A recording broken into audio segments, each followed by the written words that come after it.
दोस्तों, इस वीडियो के माध्यम से आज हम आप सभी को हनुमान जी के उन 10 रहस्यों के बारे में बताएंगे जिसे आप शायद ही जानते थे। तो चलिए इस वीडियो की शुरुआत करते हैं। कहते हैं कि हनुमान जी के कुल 4 गुरु थे जिनसे उन्होंने शिक्षा और दीक्षा हासिल की थी। पहले थे सूर्यदेव, दूसरे नारायण, तीसरे पवन देव और चौथे मातंग ऋषि। मातंग ऋषि के यहाँ माता दुर्गा के आशीर्वाद से जिस कन्या का जन्म हुआ था वह मातंगी देवी थी। 10 महाविद्याओं में से 9वीं महाविद्या देवी मातंगी है। हनुमान जी मनुष्य समाज के किसी भी जाति से संबंध नहीं रखते। हनुमान जी का जन्म कपि नामक वानर जाति में हुआ था। लोग उन्हें वनवासी और आदिवासियों का देवता मानते हैं, लेकिन प्राचीन काल में कोई भी व्यक्ति किसी जाति या समाज से नहीं माना जाता था, वह तो उसके कर्म से ही जाना जाता था। बजरंगबली हनुमान जी को इंद्र से इच्छा मृत्यु का वरदान प्राप्त है। राम के वरदान के अनुसार कल्प का अंत होने तक उन्हें उनके सायुज्य की प्राप्ति होगी। माता सीता के वरदान के अनुसार वे चिरंजीवी रहे। वे आज भी अपने भक्तों की हर परिस्थिति में मदद करते हैं। द्वापर युग में भीम और अर्जुन के बाद कलियुग में ऐसे कई लोग हुए जिन्होंने राम भक्त हनुमान जी को साक्षात देखा है, जैसे कि माधवाचार्य जी, तुलसीदास जी, समर्थ रामदास जी, राघवेंद्र स्वामी जी। श्रीमद् भागवत पुराण के अनुसार हनुमान जी गंधमादन पर्वत पर निवास करते हैं। गंधमादन पर्वत कुल 3 है। पहला हेमवन पर्वत के पास, दूसरा उड़ीसा में और तीसरा रामेश्वरम के पास। मान्यता है कि हिमालय के कैलाश पर्वत के उत्तर में गंधमादन पर्वत स्थित है।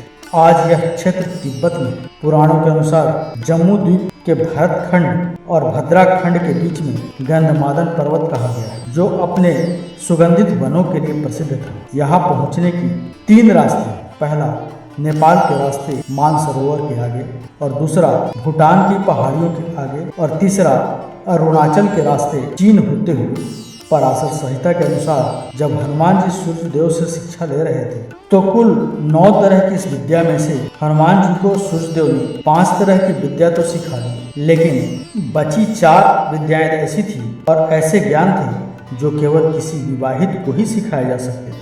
ऐसे में सूर्यदेव ने अपनी परम तपस्वी और तेजस्वी पुत्री सुवर्चला को हनुमान जी के साथ शादी के लिए तैयार कर लिया। इसके बाद हनुमान जी ने अपनी शिक्षा पूर्ण की और सुवर्चला सदा के लिए अपनी तपस्या में रत हो गई। इस तरह हनुमान जी भले ही शादी के बंधन में बंध गए हो, लेकिन शारीरिक रूप से वे आज भी एक ब्रह्मचारी ही हैं। हनुमान जी के जन्म स्थल को लेकर कई लोगों में तरह तरह के मत हैं। पहला स्थान हनुमान जी के पिता केसरी राज को कपिराज कहा जाता था। कपि स्थल वो साम्राज्य का एक प्रमुख भाग था। हरियाणा का कैथल पहले करनाल जिले का भाग था। यह कैथल ही पहले कपि स्थल था। कुछ लोग मानते हैं कि यही हनुमान जी का जन्म स्थान है। दूसरा स्थान गुजरात के डांग जिले के आदिवासियों की मान्यताओं के अनुसार डांग जिले के अंजना पर्वत में स्थित अंजनी गुफा में ही हनुमान जी का जन्म हुआ था।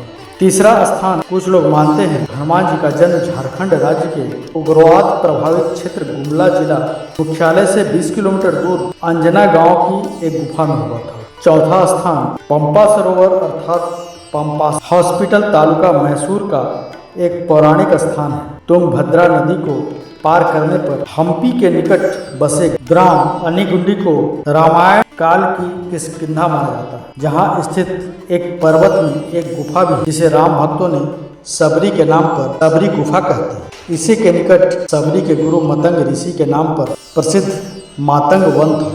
हम्पी में ऋषिमुख पर्वत पर राम मंदिर के पास स्थित पहाड़ी आज भी मातंग पर्वत के नाम से जानी जाती है। कहते हैं कि मतंग ऋषि के आश्रम में ही हनुमान जी का जन्म हुआ था। वो कहते हैं कि मकरध्वज हनुमान जी का पुत्र था।